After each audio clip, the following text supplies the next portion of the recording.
Welcome back to From Pain to Gain. I'm Ivan. My compadre here is Jason Montoya. My middle name is Scott. I am a wandering healer in the hills and the valleys, according to the meaning of my various name pieces. awesome.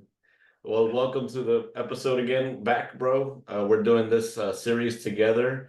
We're doing the Beatitude Bar. So breaking down the presidential candidates through the Beatitudes and just filtering through them as best as we can recollect using data that we have looked up. So I'm going to give a high level of the next Beatitude. Well, I guess actually first, in case you're jumping back into this, the reason why we're doing this is that to help, especially Christians, educate on the Beatitudes themselves and how important they are. Before we started today, I saw a video that blessed in its many facets of meaning in the original language also means happy. So happy to be in this perspective, happy to uh, not only receive the blessings from God and to be in his kingdom from this, but to just be in his presence, enjoy the fruits of this. So let's jump into what the Beatitudes even mean. Here's a quick summary of many definitions. The Beatitudes are a series of prophetic declarations that describe what God gives to those who enter his kingdom. And specifically, we tried to summarize the Beatitude here today, which is blessed are the meek, for they will inherit the earth. Here's a simple way to think about it. Some say that meekness is associated most of the time with passivity, weakness, and timidity. However, others say that meekness can come from a place of strength and that it can mean thinking, speaking, and acting righteously with gentleness, empathy, and grace. So, Jason, do you have a couple items to kind of speak to that too? Yeah, so I do want to emphasize one thing first, is, as we talked about in part one, and as you kind of mentioned in your summary there, the Beatitudes are what you kind of described it as. It's a way that it's a description of what God gives to us as we enter into his kingdom. And I think it's important to recognize that these can actually seem quite impossible as a Christian to embody them, and they are impossible on our own. But as we enter into God's kingdom, in terms of him empowering us, these are evidence of him working in us. Mhm. So if you see these in a Christian, then you know that God is working in that person. And so sometimes we may not embody them as we go through our Christian journey, and that may be a sign that perhaps in a part of our life we've sort of closed off God to work on that part of us. And that's an opportunity for us to kind of reflect and go, maybe that's something that I should reflect on. So we're going to talk about this first one, which is blessed are the meek. And I wanted to just read a couple of little things just to give us a little bit more robust understanding. I'm going to read two translations, one from the Christian Standard Bible and one from the New Living, just to give us more words to work with and think about. So the CSB version says, blessed are the humble, for they will inherit the earth. The New Living Translation says, God blesses those who are humble, for they will inherit the earth. So kind of two variations. The Bible Project has a few interesting things I can throw in there. Tim Mackey, he says the Greek word is praus, Praus, which is often translated the meek. But this isn't just about being humble. This word also refers to people who have no influence in society, those who are looked down upon and discarded. And John responds to Tim, and Jesus says they will inherit the land. And Tim says, yes. He's quoting from Psalm 37, a poem about God's plan to elevate the poor and oppressed to inherit the land. While those who do evil lose everything, this recalls the beginning of the Bible story where God gives the land to all humanity to oversee it on God's behalf, not just some, but people, but everyone. So it's surprisingly good news for the people that are unimportant, that have nothing, that, hey, God's going to give you a blessing, and he's going to deal with those that have not. I mean, my impression is based on that description is he's going to deal with those that have been stewarding the land and oppressing the unimportant. And then also, essentially, it's kind of reminds me of the parable of the talents, where God gives where Jesus tells a story of these three stewards, and one of them, takes it and invests it and does things with it, and another just buries it. and God takes the one from the guy, or Jesus tells about the owner who takes the one talent that was buried and gives it to the other. And so I think there's an interesting stewardship layer there.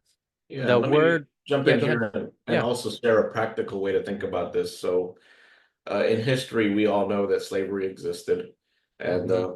our Caucasian brothers and sisters, had the upper hand. And this is not to blame, but this is just to say the facts.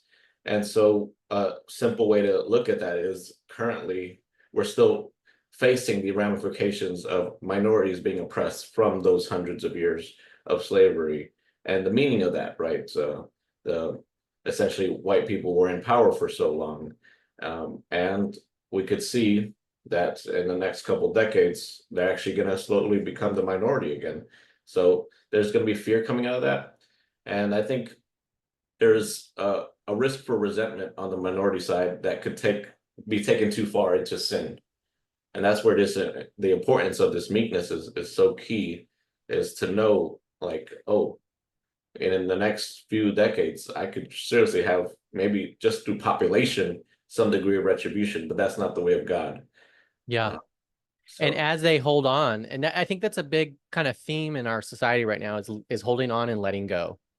We all have the choice to let go, and instead we're holding on with a tight-fisted, and what the Beatitude is saying here is that God's going to open those fists and he's going to remove from those fists what's inside of them, and then he's going to give it to those that are unimportant. And that were, if you kind of take your example there, over the whole course of history, the Black community was enslaved, and now they're actually benefiting and having ownership and participating in society and reaping the rewards of society.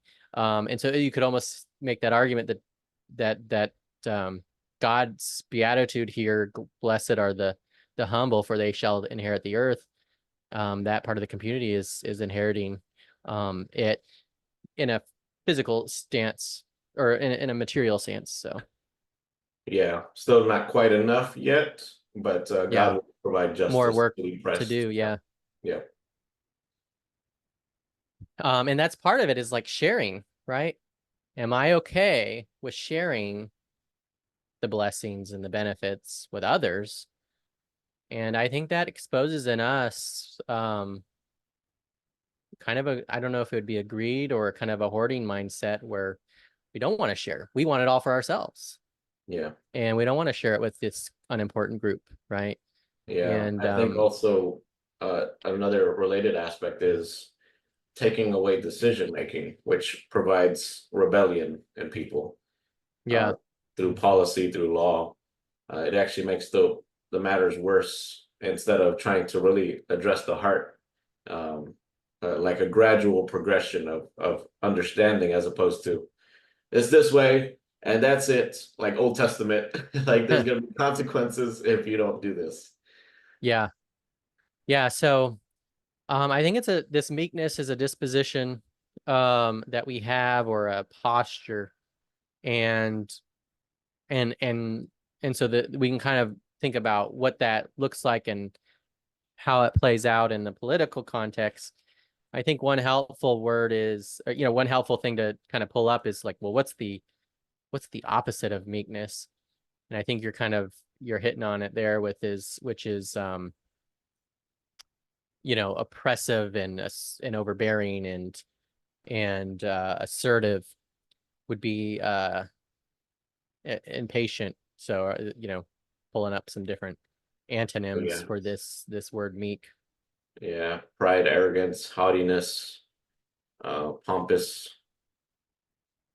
um, self-assertiveness, self-interest, self-will. Yeah, Yeah, making ourselves important, feel important. yeah. Did you have Um, a second reading that you wanted to share before we get into? yeah, so this comes from the Blue Letter Bible, which is a cool website and app, and you can pull up the Greek word. In this case, it's prowess, and it gives you all kinds of interesting things where that word is in other parts of the Bible. And so there's a little outline of the biblical usage. And so Meekness towards God is that disposition of spirit in which we accept his dealings with us as good, and therefore without disputing or resisting. In the Old Testament, the meek are those who wholly relying on God rather than their own strength to defend against injustice. And that's a really interesting idea, is trusting God to enact justice instead of, Mm, in the extreme, instead of enacting revenge, which is where we might be inclined to go if we sort of take it into our own hands.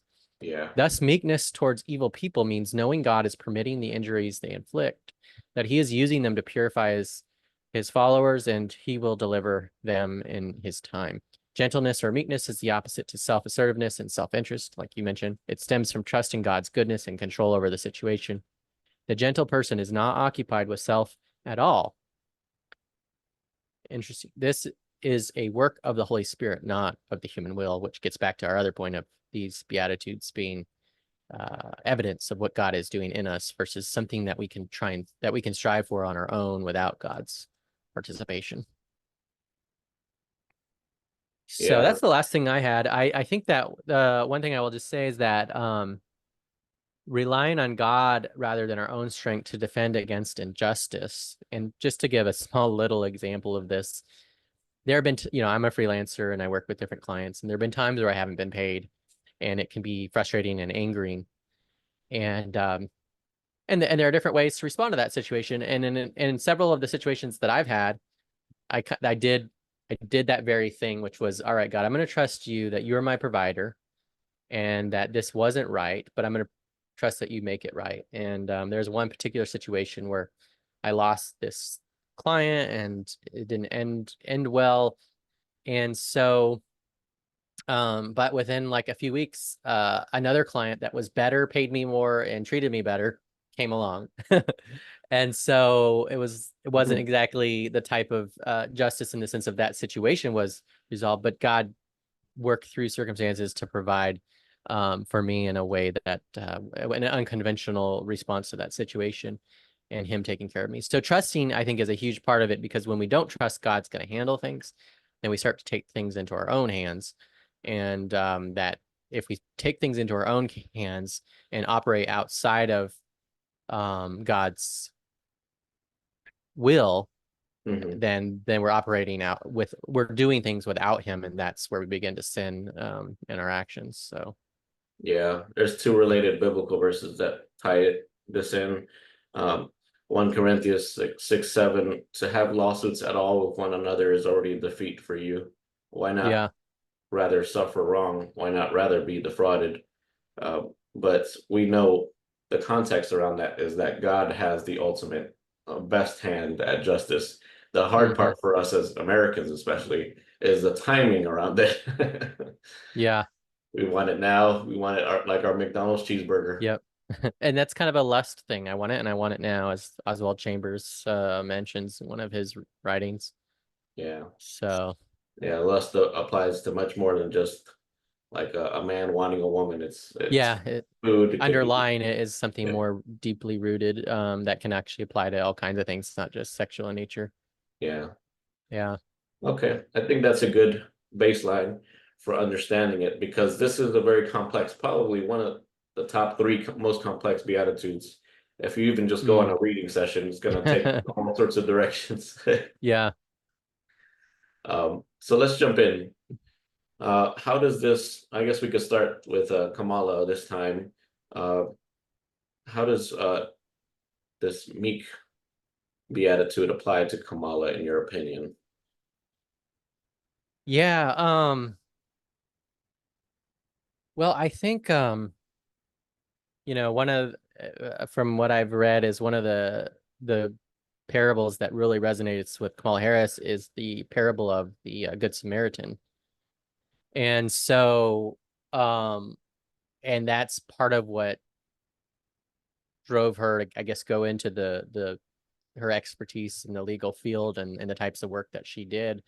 Um Oh, she said that specifically as an inspiration? yeah, Oh, I didn't know. I can pull up the where I found it so I can double confirm that. There's a group called Evangelicals for Harris, And there's if you click Kamala's faith story, so I'll just kind of read this. Loving God, the Good Samaritan, serving others, and a deep respect for all faith traditions. These experienced teachings, beliefs, and values Vice President Kamala Harris grew up with and have shaped her into the leader she is today. So you can kind of read through that and go get more details. So that kind of, when I think about this group of unimportant people, like her life's work was to go and help those people, to find them and to advocate for them. And whether you agree or disagree with that is a driving force in her life. So that's one thing that comes to mind about her. As I mentioned in one of the other parts, her gratitude that she expresses on when you look at her when she does her rallies or her events, she's usually starting them with like 5 minutes of thank yous and gratitude and just telling other people how much their help mattered and so I think that's a form of meekness and Then we won't go back recognizing. together, like we, as Yeah, opposed to yeah, I will save you. yeah, and that's another thing she talks a lot about is I'm here I'm here to take the interests of all Americans into account, not just those that support me or those that are in my party or those that I know, but I'm here to advocate for all Americans, even those that don't vote for her. And so that's been another, I think, that would tie into that. And yeah, so those would be a few things. What anything you would add to that, or anything that triggers for you? The things that come to mind are of course, what she mentions to in her speeches, having gone after banks, gotten a lot more money than she could have at a baseline level gotten. I forget the numbers, probably like the mortgage companies that defrauded their customers, like it initially was 6 million or something like that, or maybe billion, and it was at the end of the day like 20 billion. So in that regard, I would say meekness in showing her not only humility for the people and getting them what they deserve, but her own life. We all know people will probably kill for just $1 million. So she almost tripled down on getting a lot more money from them and essentially I would say put her own life at risk for the people. Mm-hmm. She also went after cartels. That's more direct, putting her life in Yeah, danger. Just being a prosecutor in yeah, general, probably putting your life in danger. yeah. If you prosecute the wrong type of person, doesn't like it. Yeah, so that's yeah, it's that um those unimportant people, those that have no influence in society, those who are looked down upon and discarded, of which she is um sought to work out and to resolve and to bring out justice. And that kind of brings us to the next beatitude, which we'll talk about more. But blessed are those who hunger and thirst for justice. There's a tie in there, I think, that works well as well. Yeah. What I've been, while you've been talking, trying to figure out was that somebody close to me mentioned that she targeted a lot of minorities when she was prosecuting in California, but I can't seem to find it from my Googling right now. In fact, I'm finding the beginnings of some more nuanced programs like providing alternatives to incarceration for first-time offenders, Mm-hmm. including jobs training and school enrollment. So Okay, it's like equipping them. got So it. I don't know if that person maybe got some, as we know, a lot of Facebook misinformation, social media misinformation. Okay. At the same time, I can't discard that probably the criminals that she did incarcerate did happen to be minorities because unfortunately, think about this from a higher level. For hundreds of years, you have been a targeted people group. Your father and your household at scale has been removed through uh, having been targeted as a people group. And we know removing just the father from the household is almost a guarantee for a crime-ridden community or household. Hmm. So to me, it's not a surprise that if it happens to be a fact that she prosecuted criminals, that they happen to be mostly minorities. I mean, which is going to be the Caucasians that have wealth and actual power to protect their children and their fathers are in the household for hundreds of years versus the people group, the minorities that are, you know, not so lucky. Are they going to act out? Of course, they're going to act out on a much larger scale than this other group. Um, yeah. Do you have any thoughts on that? Yeah, well, I think as far as the details that I know, and this is something that I would want to really dive into to make a strong claim about, but from her from her experience, she's really trying to navigate that dynamic of, bringing about justice and helping people, while also navigating the dynamics of the reality on the ground.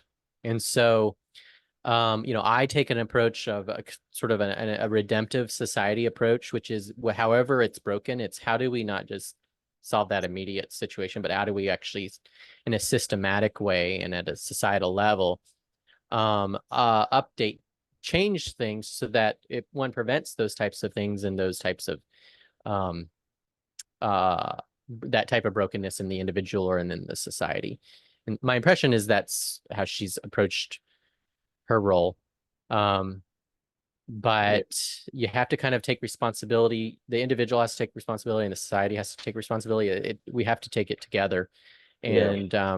and Perhaps so training would-be fathers on how to uh, maintain your fatherhood status, you know, pursuing programs that could support you as a father as opposed to, I would imagine most of them are running away because of shame. They can't actually support or figure out how to even start to support their family through financial literacy or, yeah.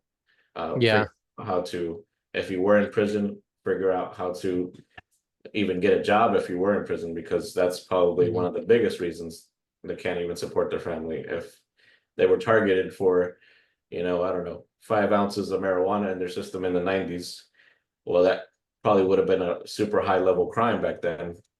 And so they're probably not going to ever get a job for a Yeah. long time. Yeah, and there's a really great show that kind of illuminates the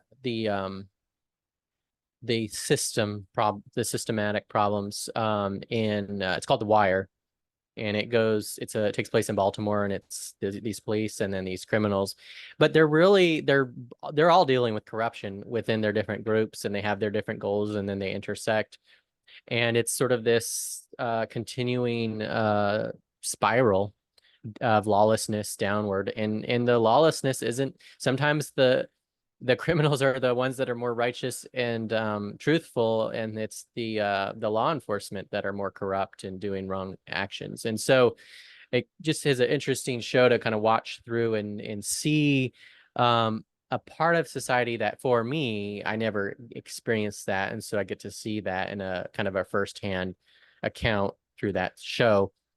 Um, so So, as we've spoken briefly in private, I do want to try to think of like bad things on each side. So even though I know I'm gonna vote for Kamala, I love her. Like she's great. But I mean not perfect and yeah. doesn't fit all the Christian boxes, but like there's nothing I'm like I've jokingly said with our brothers group, like I'd vote for a frog, a toad, if it was between if Kamala Yeah, was in the picture. or a tomato can. Yeah, versus Trump. But to try to think of other things that Kamala on the opposite side of meekness, I tried to think of something just now, and one thing was, I mean, she kind of did laugh at Trump during the last debate, which is Okay. not a sign of humility. Mm. I, but I'm reaching when I'm thinking of that. Um, what could be other ways that she maybe missed the mark on meekness? So you say humble versus prideful. I think in her interview with CNN, when they asked her about how she's changed her position on certain things, I felt like she should have been more humble and just said, you know what, um, these are what I would love to see her do is these are my values. These are why I took the positions I did then, and I changed my mind, and here's why. I think that would have been much more appealing, much more effective, and she was a bit more defensive in some of those questions. But I mean, for someone like me, I'm very grateful that she's changed her position on those things and moved actually more towards me in that regard, and I value that. So it was like her actions are humble because she moved towards um towards people that would appreciate that.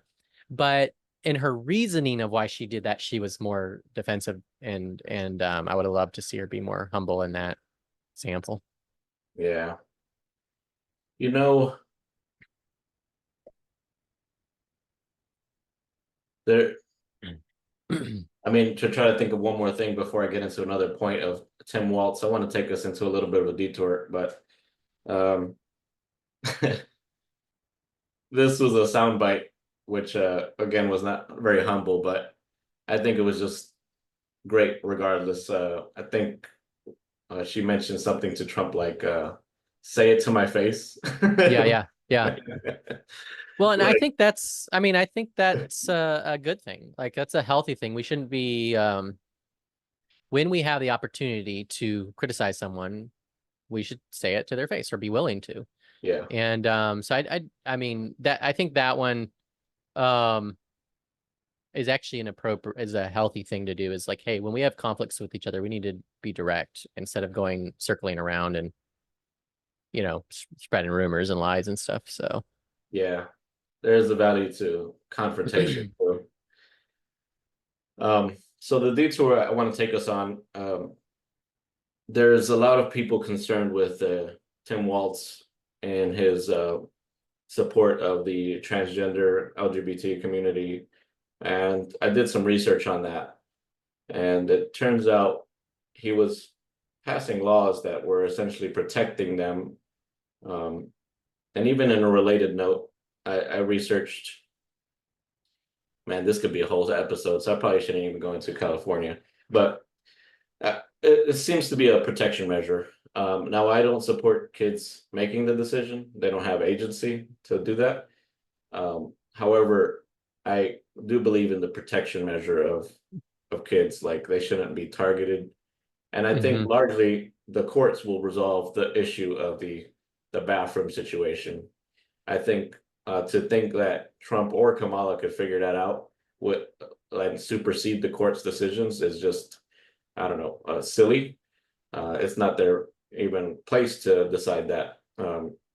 So that is a very complex issue, and it'll be resolved. I think it's a matter of as simple as freedom of speech, freedom of expression, and that's going to be a matter of you can't um, you will be encroaching on somebody's expression if you are forcing them to be uncomfortable, uh, mhm. like Okay. having a boy in a women a girl's restroom. Yeah. Uh, so I think that'll be resolved with the courts personally, because I mean, it kind of in a weird roundabout way is a connection point to not yelling fire in a crowded hallway, right? Like Mhm. that's going to cause all sorts of danger and unsafe Yeah. conditions. So the courts have to rectify this because it can seriously cause an unsafe condition.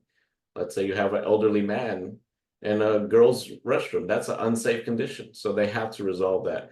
And so I don't think either candidate will resolve that. And to think that they will is a little bit, I don't know, naive. And to think that one person could be the savior for that situation, it's not. Yeah, and that's where I think the humility, blessed are the humble, for they will inherit the earth. I think that's where this also ties in is and one of the issues I have with Trump and Republicans is that they're fighting these culture wars in ways that I believe are actually making the culture war worse. Hmm. And they're actually losing ground and they're losing hearts and minds.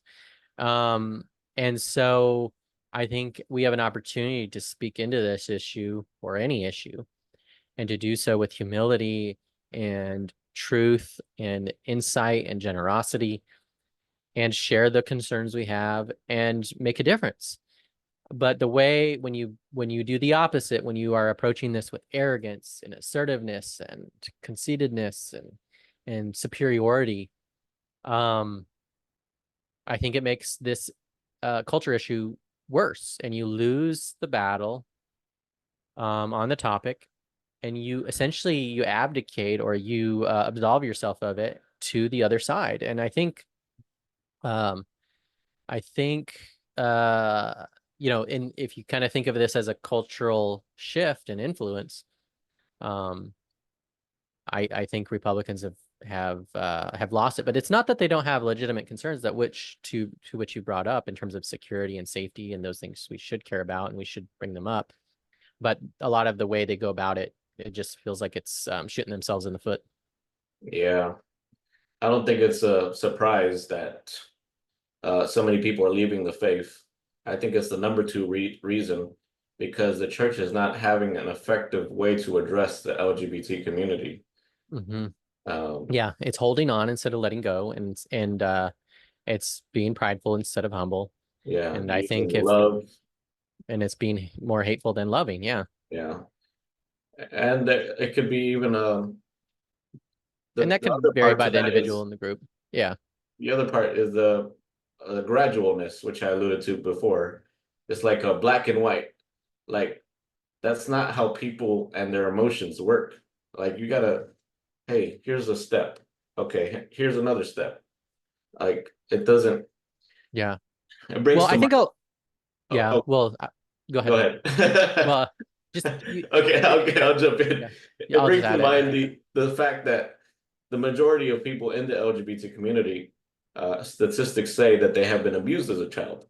Hmm. So, and to a large extent, they're replicating a behavior that they're used to. So to say we're going to force you to be this other way through law, or what you're doing is wrong, is to just rip apart somebody's identity and say you're justified. It's just Yeah. it's not going to work. Okay. Got it. Yeah. Yeah. Well, that's where,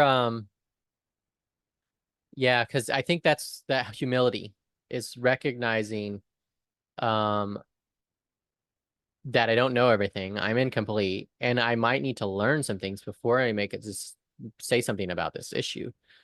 And I think about you know, divorce in the church decades ago was heavily uh kind of in a similar vein, like chastised and looked down upon. And divorce is a big deal, and it's kind of like a death.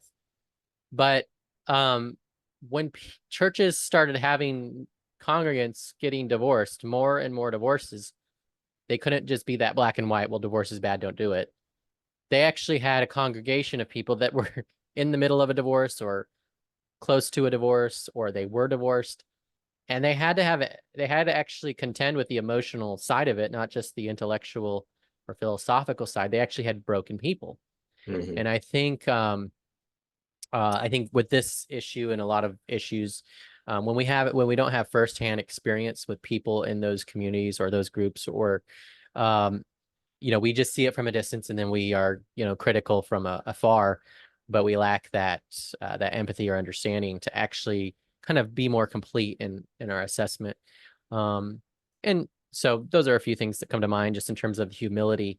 And I think that's a good example is like if the church approached that issue humbly and listened, and you know, and there might be times to stand up and stand strong, but um overall with a humble posture and a loving posture towards those that are caught in that are caught in this situation, I think we would have a lot more influence and moral authority. But I think we've given up a lot of that moral authority through through our choices and actions and words.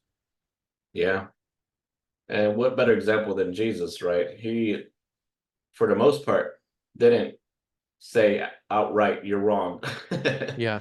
He used anecdotal stories to describe, well, let me show you this.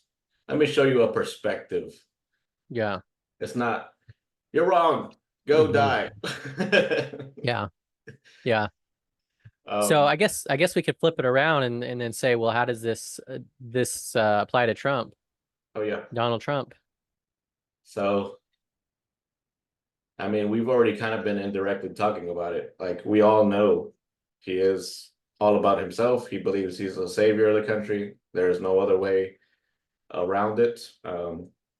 He feels like he is a attacked group or attacked person. Um, there's he abdicates blame. There's nothing. There's not one single shred of repentance Yeah. that's in his heart, which is also like there's many could argue that alone makes him not a Christian, because that's one of the key principles of Christianity too. So there's no meekness there that he could be wrong. On the other side, um, there to try to think of that, there's people that would argue, well, if he admits he's wrong, then he'll lose. Well, to Christians, to real Christians, sincere Christians, we would actually acknowledge and actually flock more to him, I think. But to the average American toxic masculine man, that never could accept, an apology or even say an apology, then that makes sense. That him saying sorry would be a point of weakness as opposed to a point of strength in Christianity. Hmm. Yeah. The point of weakness is interesting because for Trump's, he approaches things in a domination way, a domination paradigm, and apologies are the opposite. That is a weakness in a domination paradigm. Apologizing is weakness. And so, um, and it's ironic because in Christianity it's the opposite, right? Um, because like you're saying, repentance and forgiveness, these are central to Christianity, and yet they are the opposite of how Trump conducts himself. Now, I don't know that, and I think that might even be a broader dynamic, just in terms of leadership and even in the Republican Party historically, maybe the Democratic Party too. But I am a Republican, so I am more familiar with that history. But I remember when Mitt Romney ran for president, he was very strong and formal and articulate in his just his image or facade when he was running for president. And I ended up watching there's a documentary on Netflix about Mitt Romney. It's called Mitt, I think. Really good documentary. And I got to see the human side of Mitt. Like, when when he's human, when he has emotions, when he's uncertain, when he's talking to his family, like there was a real person there. Mhm. And I watched that documentary after he had lost the presidential election, and I just thought, man, I wish he would have shown that side of him. I wish he would have been, he could have been strong and articulate, but he could also been meek and humble at times. And I would have loved to see more of that from him. And I think since he lost, there are more situations where we have seen that from him, and that's great. And I actually, what's one of the things with Kamala Harris that I like is we get to see both sides of that with her. There's times where she's strong and commanding and articulate, like at the debate. And then there are times where she's human and laughing and crying and showing emotion and having fun with someone. And it's a really cool thing to see that in a presidential candidate, in a way that I don't know that I've seen that much in past ones, at least, um, that I can remember. And I think the other thing to add to your comments is, God resists the proud, and I think people do too. And Trump he has a sense of superiority, self-assertiveness. He's showy.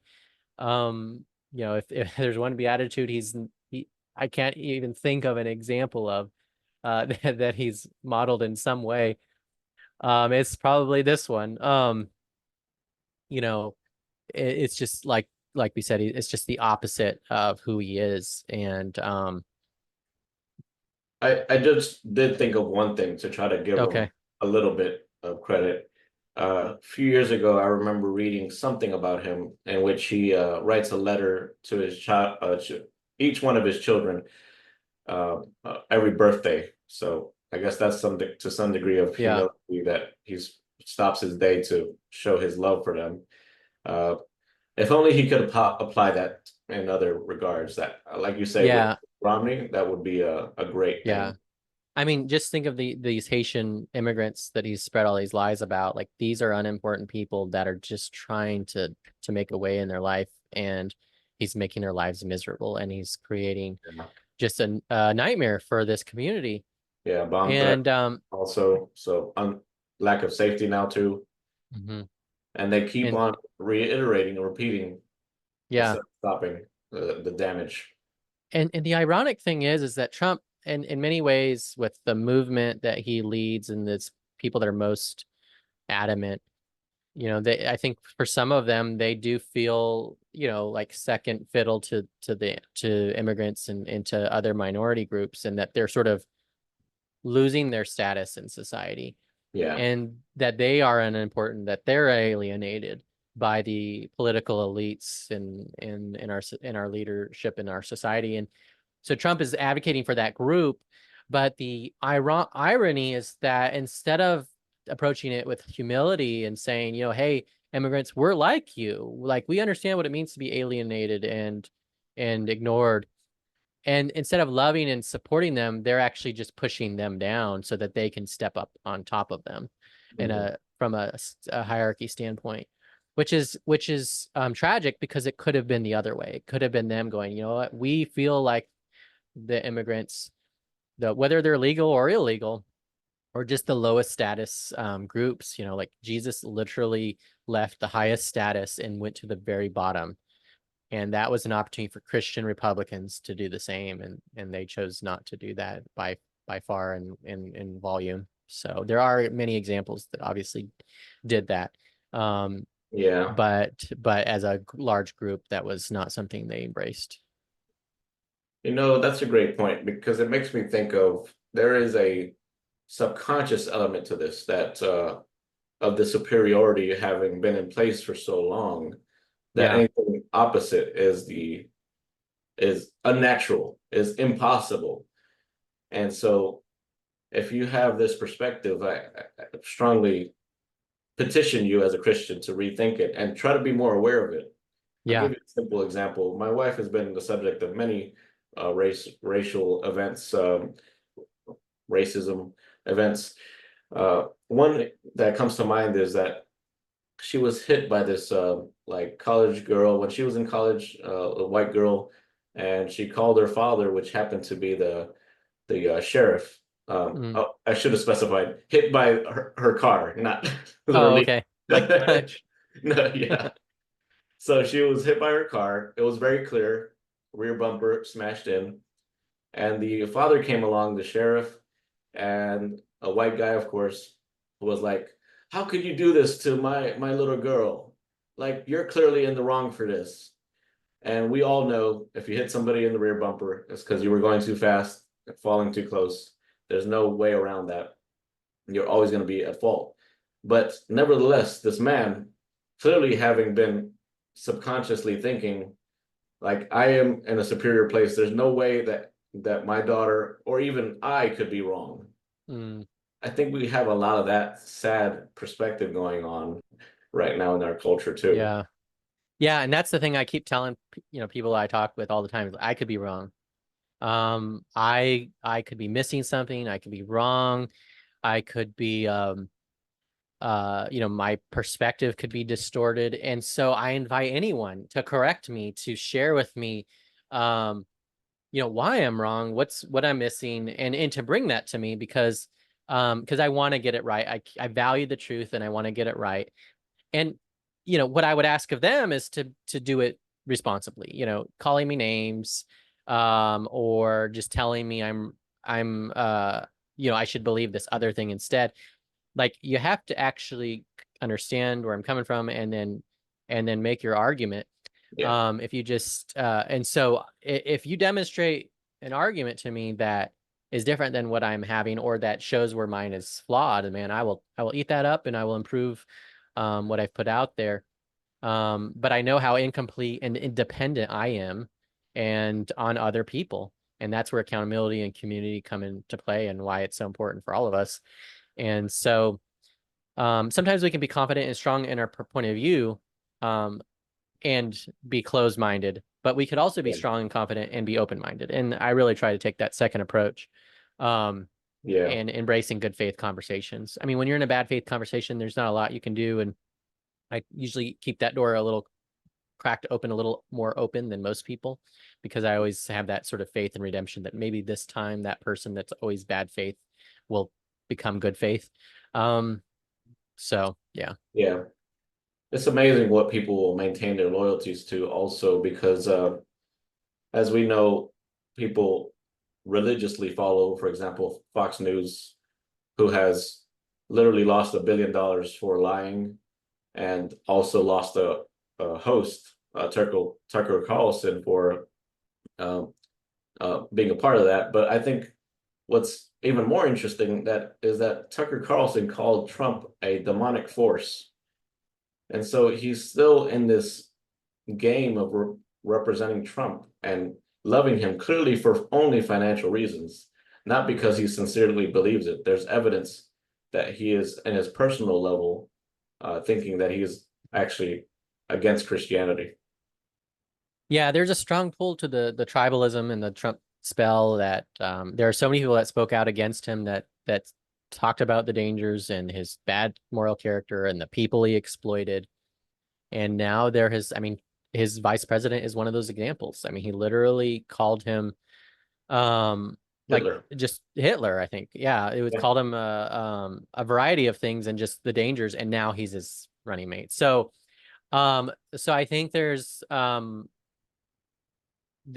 journey you have to go through to get from that point of calling Trump Hitler to becoming his vice president that that is not Christ-like and is problematic. Now, we certainly would want people to change their minds if they were wrong. Um, and that perhaps would be his argument, is that he was wrong before and now he's seen the light. But you can go the other way too. You can see the light and then go into the darkness. And Yeah. from my point of view, that's essentially what he and most Republican leaders have done, is um, they've abdicated responsibility and then supported someone that is the opposite of who they are, that's dominated them. Trump has dominated them and they've submitted, and that's Yeah. unfortunate. Yeah. And along the path, they follow along for perceived financial benefit could be one of the many reasons. Um, Yeah. I Yeah, the did, reasons are hard to know unless you've done the research, because yeah, it's probably a variety of them, but I wouldn't underestimate the livelihood. A lot of people make their livelihood, and to speak out. I'm a Republican who speaks out against Trump, and it's a risk. And so if my income was more directly tied to my Republican um participation in a political role, it would be a lot riskier, because I could lose all of my consulting gigs or my advertisers or my audience. And so I do think that's a big factor for a lot of people that are not speaking out, is fear. And I get that. And I've been in that situation in smaller arenas where it's like, okay, if I say the right thing, if I do the right thing, it's going to cost me. And I think we have to get, as Christians, we have the resources in our relationship with God and our trust in Him, kind of going back to this beatitude. We can trust God to do and say and do the right thing, and knowing that if we lose, like I said, that example that I gave, God will provide another way, and it'll probably be healthier. And then you won't have to live in this anxiety of this hellish nightmare that many of them are probably living in, that want out, and they're just not courageous enough to take that step. But we can help liberate them by voting, for someone who will help liberate them. So yeah, instead of oppress them further. Yeah. yeah. If you're scared right now of losing your livelihood, of losing your friendship group, that's a real fear, and Yeah. we understand that. However, have peace in knowing God will deliver you, and Hmm. probably even in more beautiful ways if you have the courage to. Yep. Yeah. Ultimately, we don't care who you vote for. We're trying to get you closer to God through these perspectives.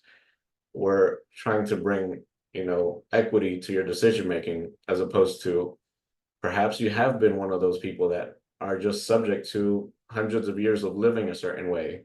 Hmm. One of the most heartbreaking things I heard recently was, uh, I just vote Republican because that's all I've done for 40 years. Hmm. And that's all I know. And that's what I'm going to continue doing. Yeah. And my heart, I'm like, oh my gosh, you're you're essentially making a party your God. You're Hmm. idolizing a people, a party. And I'm like, what? You could just have undying loyalty to one party at any cost? What? Yeah.